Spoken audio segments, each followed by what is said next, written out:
YouTube, what's going on? We're back with more of the First Descendant. Got Gley out. We are taking care of Void Intercept battle Gluttony. Gluttony drops the components that we need for the Peacemaker. Peacemaker is a great handgun. It comes with a stat that boosts non-attribute skill power, and that's critical to a build that I'm doing for Gley. So that's why we're here farming him. Got the Gley weapon build all time stamped in there for you. We are running the Executor shotgun, which is honestly a Void Intercept boss, absolute destroyer. Again, all in there for you, all time stamped. You guys are appreciating the videos, liking the content. Please feel free to turn on those notifications, sub to the channel, drop a like.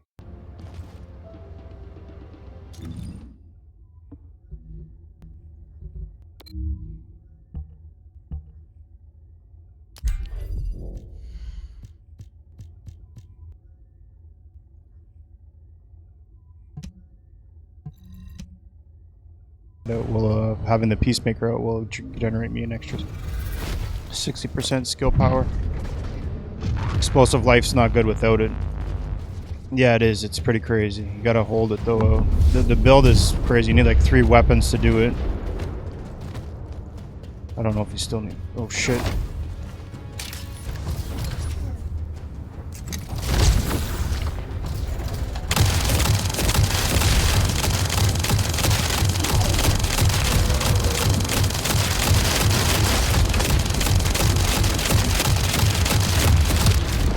Oh man, the Executor is fucking nuts.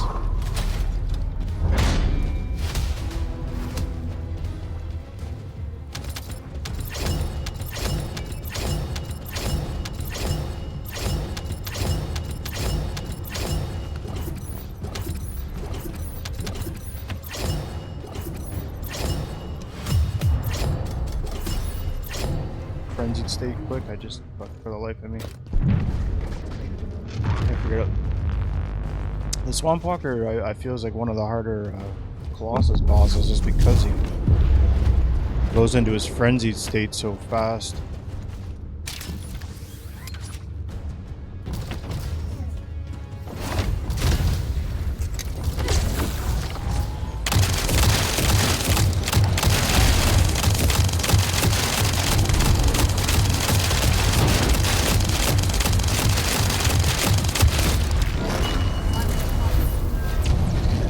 Butter.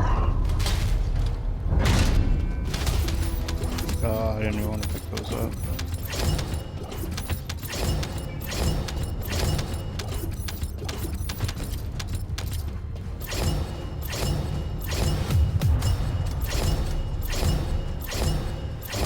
Cord or any of that shit.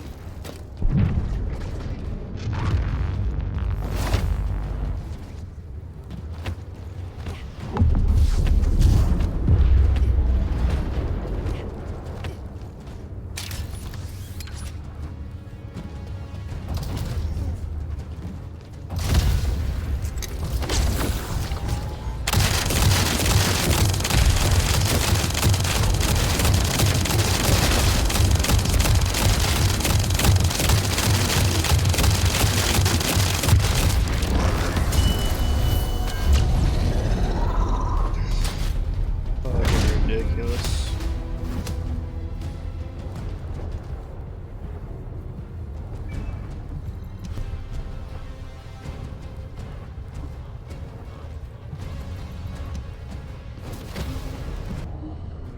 I do have my Sigvor's proof.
this is my Gley weapon build. Again, when you're doing Gley, shields do not matter, as well as mana MP. So keep that in mind when you're building up your Gley, or whatever you decide to do with your Gley, that those are obsolete with this build, so there's no need to worry about that when it comes to her weapon build.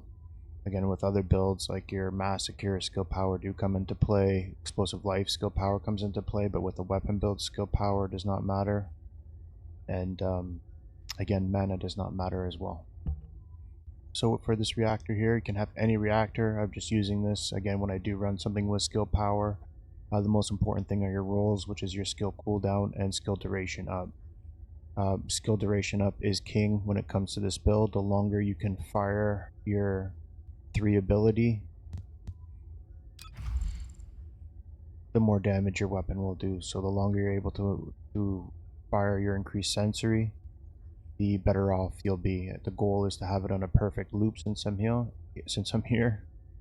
Duration is at 10 seconds and the cooldown is at 10 seconds. It's a perfect loop.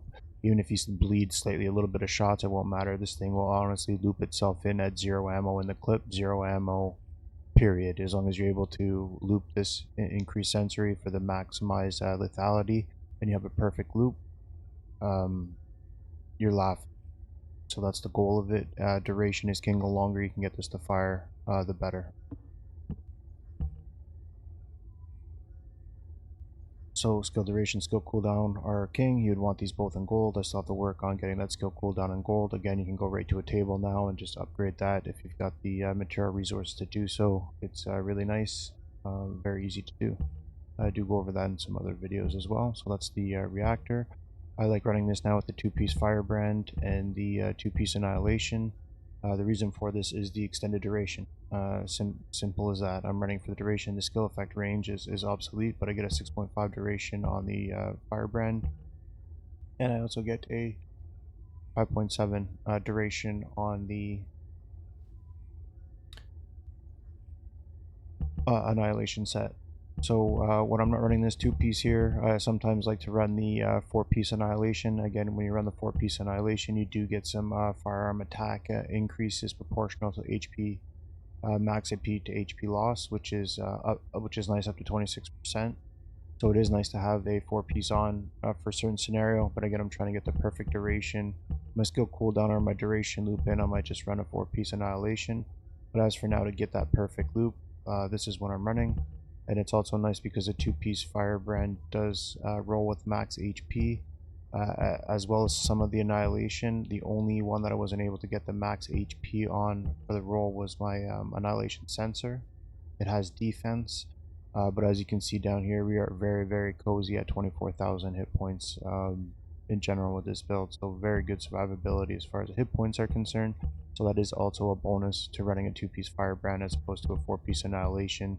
The 2 top Annihilations are defensive and the 2 bottom are HP, so you do take a little bit of survivability hit when you do run the full Annihilation, but you do get a little bit of an uptick in damage. So that's really your call. Those are some options for it. Arche tuning, path, again a little bit of HP in there, but we're really spec'd into getting the some of the Colossus. We went and capped it off with the enhanced firearm attack. This is for the weapon build for Gley. That's the Arche tuning path. Inversion Reinforcements. I like always running the Adrenaline Rush for the extra speed. Again, when you're running the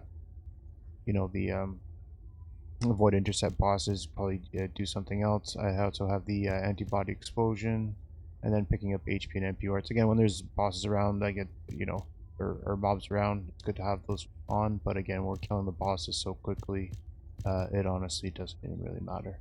But that's what I just run in general. Again, these things I don't even think they proc because we kill the boss so quickly when it comes to the Void Intercept battle. This is my weapon build. I'm not going to go over it in detail. I'll just leave that up. The only option is walk a tightrope. Again, when your HP is below 50%, again, triggering mass amplification, you can bleed off your HP or when you're taking HP hits, but if you get below 50, you get the firearm attack. It's the same thing with running the Annihilation that I just went over. I like it because I feel like it triggers more, especially when my health is low. At least I know I'm getting that extra firearm attack triggered. You can run the accelerated drive shaft, is also really good for the additional 20% fire rate for 5 seconds at a 15% chance. So the only reason why I don't run the accelerated drive shaft is it felt like it took forever to trigger, and then when it did trigger, the 5 seconds was over so quickly. I feel like I wasn't getting a good advantage from it. At least this one here, I can control my HP level. If I wanted to go below, I just keep triggering mass amplification. It honestly, will bleed my HP down. As soon as I'm below 50%, boom, I get the extra firearm attack bonus for it. So those are just options when it comes to walk a tightrope versus the accelerated drive shaft. This is the build as it is. And again, with the Annihilation, as you can see, Annihilation is a good synergy with the walk a tightrope, because again, firearm attack, you lose the HP, you get a little bit more firearm attack damage. So you can get a squeeze a little bit more damage out of this. It's whether you go with damage or duration. I'm currently on the duration. This is the Executor build. As you can see here, I'll go over the modules here because I know my my cam will block it when I go into the other screen. These are the cores that I've applied. These all need to be in cold, but these are exactly where we want them to be. Again, the aim shot accuracy is really good because of the being able to hit the weak points to be able to generate it, and one of the modules in there decreases our accuracy, so this is just putting it back into the pot for us. So double aim shot accuracy is really good to hit those weak spots and trigger its the special effect of the Executor, which I'll go over. And then these are the attribute rolls on the bottom: weak point, firearm attack, firearm critical hit damage, and bonus firearm attack versus Colossus. You want those all in gold. Those are all the rolls. So everything that I have on here are the correct rolls. We just need to upgrade the cores on the top half and get them all in gold. And just roll these on the bottom and get these all on gold. So just got a little bit of work to do with it. This thing absolutely slaps. As you can see, I'm not even running level 10 cores. So just the damage you can get out of this is honestly just ridiculous. So we'll go over the details on the unique ability of the weapon. So on hitting an enemy with all the bullets grants the unique ability Executor's Exaltation. At the highest stage, increases weak point damage on hit and inflicts electrocution on the enemy target. So what we want is the Executor's Exaltation. So its duration, max stats 3, accuracy. Accuracy per stack is increased, but it's all of these stacks. So this is at 3 stacks, 33 times the 3, so you're at 90 plus 99. Additional firearm critical hit rate, the critical hit rate per stack, so again, these are all like maxed out firearm critical hit rate, and then the weak point damage at max stack. So this is why we run with the increased accuracy as soon as we can, because we need to get all of the bullets to hit. As soon as those bullets start hitting, we start stacking up on these stacks. Insane. So that's why you want the increased accuracy to go with it and spec into your critical hit rate, critical hit damage, weak point damage. This thing is absolutely a destroyer when you're able to get these going. And again, once you generate the electrocution, you get the additional firearm damage at 100% as well. So again, triggering your Executor's Exaltation and then getting all the weak points and generating the electrocution is absolutely insane. This thing is an absolute boss slayer. Love this weapon. So here are the module settings for Gley. This is Gley alone. Again, I won't go over it in detail, but this is again speccing into the critical hit damage and weak point damages. So again, the target vulnerability is the one that I spec into it because of the additional 40% weak point damage, but you get that reduced accuracy. So this is why it's critical to have the aim shot accuracy, not only just because you need it for the to generate the the special unique ability of the Executor, but again, we take a little bit of hit, so that's why we're just putting it back into the pot and then some, just so we're fairly accurate when we're aiming down sights. So again, at the bottom you can't see it, but it's firearm attack versus Colossus, and then it's firearm critical hit damage, and then the firearm attack weak point damage for the natural rolling attributes, and then those are the core sets. That's a Gley weapon build.